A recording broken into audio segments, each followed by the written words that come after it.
بخاری صاحب بہت شکریہ، آپ میرے ساتھ ہیں۔ بخاری صاحب یہ سنائی بتائیے، آپ نے اساتذہ کی بات سنی، تعلیم تو مدارس میں بھی دی جا رہی ہے نا، اب مدارس اس معاملے کو کیسے ہینڈل کرنا چاہیں گے؟ کیونکہ مدرسے میں تو ایک بڑا قیامت خیز بات ہوگی، کیونکہ میں مدرسے سے میرا ایک تعلق رہا ہے۔ ایک حافظ اگر ہفتہ نہ قرآن پڑھے تو وہ حافظ صاف ہو جاتا ہے۔ وہ ایک پروسیس میں تھا، اب وہ 3 مہینے 4 مہینے 6 مہینے نہیں آئے گا، آپ کو شروع سے شروع کرنا پڑے گا۔ آپ اپنے وسائل کو کس طرح پیدا کر رہے ہیں؟ آپ اس میں کس طرح بہتری لائیں گے؟ یا آپ کے طالب علم جو ہوں گے یا استاذہ جو ہیں، آپ ان کے ساتھ کیا کر رہے ہیں؟ بسم اللہ الرحمن الرحیم۔ بلا شبہ میں سمجھتا ہوں بچوں کی زندگی کو بچانا یہ ہم سب کا بنیادی فرض ہے، ہمیں اس سے کسی طور پر بھی غافل نہیں ہونا چاہیے۔ ابھی اساتذہ کی، اسکول انتظامیہ کی باتیں میں نے سنی ہے، بلا شبہ اس وقت پرائیویٹ اسکول جو ہیں، یہ بلال بھائی اس کے اگر آپ 2 حصے کر لیں تو زیادہ مناسب ہوگا۔ کچھ تو وہ اسکول ہیں جو برانڈز اور بڑے نام ہیں، وہ تو کسی طور پر بھی فیسیں معاف نہیں کر رہے۔ ہم خود اپنے بچوں کی فیسیں بغیر کسی تعطل کے ادا کر رہے ہیں۔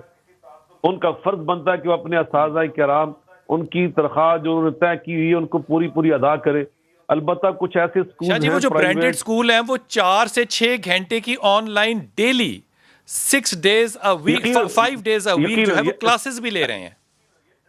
اور ایسے کرنا بھی چاہیے۔ یہ بہت ایک اچھا طریقہ ہے۔ موجودہ حالات کے تناظر میں بچوں کی زندگی محفوظ بھی ہے، تعلیم بھی ان کی جاری ہے، فیسیں بھی لی جا رہی ہیں، اساتذہ کی تنخواہ جو ہے وہ بھی ادا کی جا رہی ہے۔ یہ بہت تھوڑی تعداد میں ایسے پرائیویٹ اسکول ہیں کہ جن کے یہ پرابلم ہے، جو بھی ہم سن رہے تھے کہ وہاں پر جو والدین ہیں، چونکہ اکثر وہ والدین ہیں جو جن کے بچے وہاں پہ زیر تعلیم ہیں، جو بیچارے خود بے روزگار ہو چکے ہیں لاک ڈاؤن کی وجہ سے یا موجودہ حالات کے تناظر میں، تو شاہ جی مدارس میں آپ اساتذہ کو تنخواہ کیسے دیں گے اور طالب علم کو کیسے تعلیم کا نقصان پورا کریں گے؟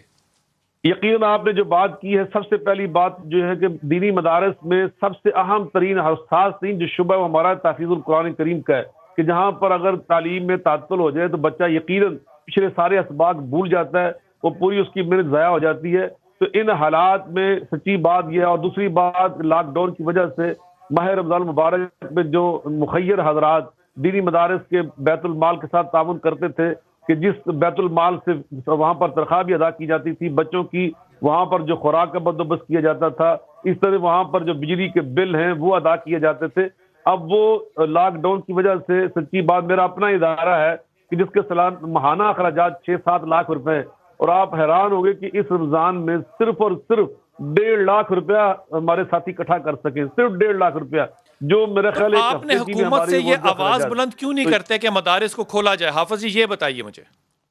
نہیں، ہم تو یقیناً یہ مطالبہ نہیں کریں گے، اور ہم تو یہ چاہتے ہیں کہ بچوں کی تعلیم جو ہے وہ آن لائن، ہم نے یہ مطالبہ کیا کہ اس کا سسٹم بنایا جائے، اور ہم نے الحمدللہ بڑی حد تک بنایا ہوا ہے۔ اور یہ بھی ہمارا ایک مطالبہ ہے کہ جس طرح ایک بڑے گھر میں 10-15 افراد آسانی سے رہ سکتے ہیں اور دور دور بیٹھ سکتے ہیں، اسی طرح جو شعبہ تحفیظ کے بچے ہیں، اگر ان کے لیے جس ادارے میں دینی مدرسے میں 1000 طالب علم تھا، اگر وہاں پر 50-60 بچے رکھ کر شعبہ تحفیظ کو جاری رکھا جائے اور ان کو بالکل دور دور 6-6 فٹ کے فاصلے بٹھایا جائے، الگ الگ کمروں میں رہائش دے دی جائے تاکہ ان کی تعلیم جو ہے وہ ضائع نہ ہو، تو یہ ایک طریقہ کار ہو سکتا ہے۔ یا پھر ان بچوں کو آن لائن قرآن پاک کی تعلیم الحمدللہ جو ہم نے اپنے اس وقت شروع کی ہے، ہمارے تمام بچے اس وقت آن لائن جو تحفیظ القرآن کا شعبہ ہے۔ ساتھ ہی بخاری صاحب یہ بتائیے کہ آپ کے پاس مدرسے میں جو بچے آتے ہیں وہ بھوکے ننگے آتے ہیں، یقین کیجئے بہت سے بچے تو شاید واپس بھی نہ جائیں کیونکہ واپس ان کے پاس ہے ہی کچھ نہیں کرنے کے لیے، کوئی ٹانگ سے آیا ہے، کوئی پتہ نہیں کہاں سے آئے ہیں بچے۔ آپ کیسے آن لائن ان کی تعلیم کا بندوبست کر سکتے ہیں سر؟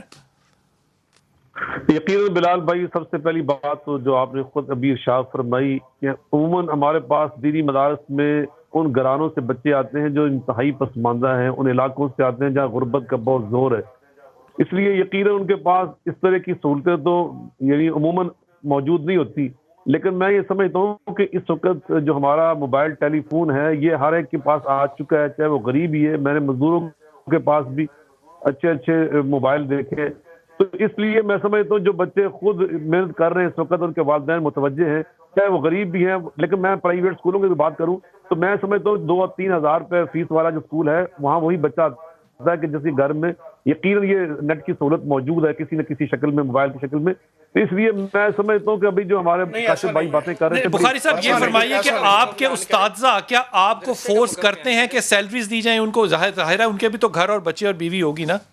بلال بھائی میں یہ عرض کر رہا تھا کہ باوجود کہ ہمارے پاس بیت المال میں چندہ اکٹھا نہیں ہو سکا، تعاون جمع نہیں ہم کر سکے لاک ڈاؤن کی وجہ سے، مگر اس ساری چیزوں کے باوجود ہم نے قرض لے کر مختلف دوستوں سے قرض حسنہ لے کر تمام اساتذہ کی ہم تنخواہیں الحمدللہ ترتیب کے ساتھ ادا کر رہے ہیں۔ ہم نے ایک دفعہ بھی نہ بجلی کا بل روکا ہے، نہ ان کی ہم نے تنخواہیں روکی ہیں، نہ الحمدللہ اس طرح کے وہاں مسائل پیدا ہوئے۔ تو یہ یقیناً انتظامیہ کا فرض ہوتا شاہ ہے۔ جی وہ اگر آپ ادھار ادارہ چکانا کیا بھی تو ہے نا، وہ دینا بھی تو ہے نا، جب آپ کے پاس انکم ہی نہیں ہے، چندہ ہی نہیں ہے، کسی نے زکوٰۃ دی نہیں ہے، خیرات کیا ہی نہیں ہے، مدرسے کو 10% کیا ہے، تو کہاں جائیں گے؟ اس کے لیے ہم نے جب پرائم منسٹر کے ساتھ ہماری ملاقات تھی، اس ملاقات میں 10 علماء تھے،